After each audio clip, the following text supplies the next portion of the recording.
Students in Ms. Lipinski's third grade class at Hidden Oaks Elementary are dressed as immigrants as they welcome invited guests to their Ellis Island project.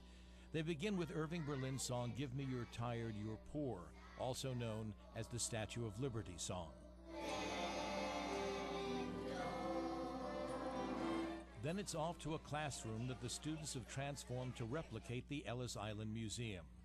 Students from other classes in the school enter the museum and are put through the same process that immigrants went through when they arrived at Ellis Island during the early part of the last century. Ms. Lipinski's students play the roles of doctors and other personnel at Ellis Island in recreating the experience. It feels really fun because I kind of get tired sometimes of just sitting at a desk and reading, and I like reenacting everything and doing acting, and I think that's really what's mostly fun for me. The Center for Creative Education partners with certain schools to help teach the curriculum through the arts. Usually what we do as an artist is go in and meet with the teacher and say, what do you want help teaching? What are you tired of? What's difficult for you? And we'll try to find a way to teach it through the arts and make it fun and interesting. I got to choose Hidden Oaks because I knew it was a fabulous school, fabulous teachers. I knew everybody was going to be on the same page with me, and they went above and beyond. Part of the project called for Ms. Lipinski's students to learn about their own heritage, and they created a map that illustrates the origins of their families. They carried it even beyond the classroom. They carried it to home with them, with their own parents, researching, because they had to research. We had children that were calling their grandparents that live out of town and interviewing them over the phone to learn more about their own families. You can feel the excitement as Ms. Lipinski's students share all that they have learned with the other students who pass through the museum. And their dreams were for them to go to America and stay with their Aunt Molly in their farm in Chicago. And they took this picture before they left on a ship.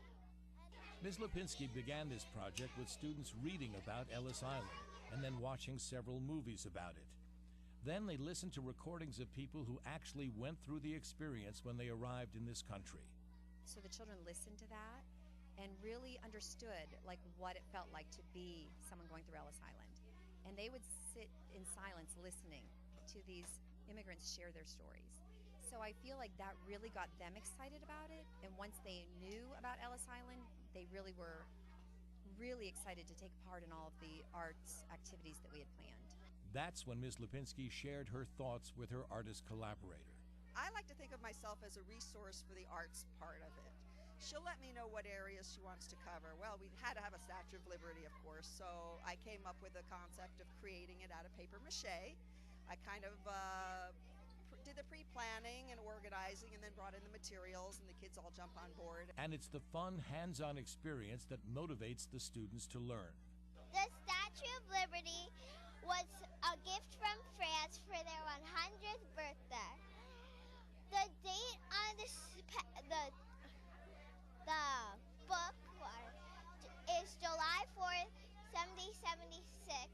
It's in Roman numerals, and that's when we declared independence.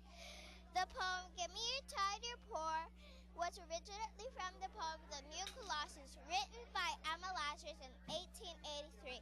The students, all dressed in costumes, also recreated a tenement where many of the immigrants would live when they first arrived. They demonstrated how the immigrants could cook and sew and relate to each other in the tiny rooms they inhabited. I think they learned so much more through the music, through the dressing in costume, taking the old pictures that they knew what it felt like to be an immigrant. So everything that they were reading in the books wasn't just someone else. Now it was like, I'm in that person's shoes. I know what it feels like. That's what makes learning more meaningful for the students. It also makes the experience more rewarding for the teacher and the artist. I have never had a job that gives me so much personal satisfaction. Watching the kids light up to learning, watching the passion, the excitement, the activity level in a classroom where there's a leap going on is just so different than what normally takes place. LEAP stands for Learning Through Education and Arts Partnership. In this case, it involves not only the teacher and artist collaborator, but also Hidden Oaks music teacher Amy Clark and media specialist Marie Smith. The result of the collaboration speaks for itself. I didn't know any of this, and I'll probably be learning about I'll probably remember all of Ellis Island, and I dream of going there and visiting Ellis Island now that it's a museum. And I think, now that I've made a museum myself, it might be like this, and I think I'm always going to remember this day, always.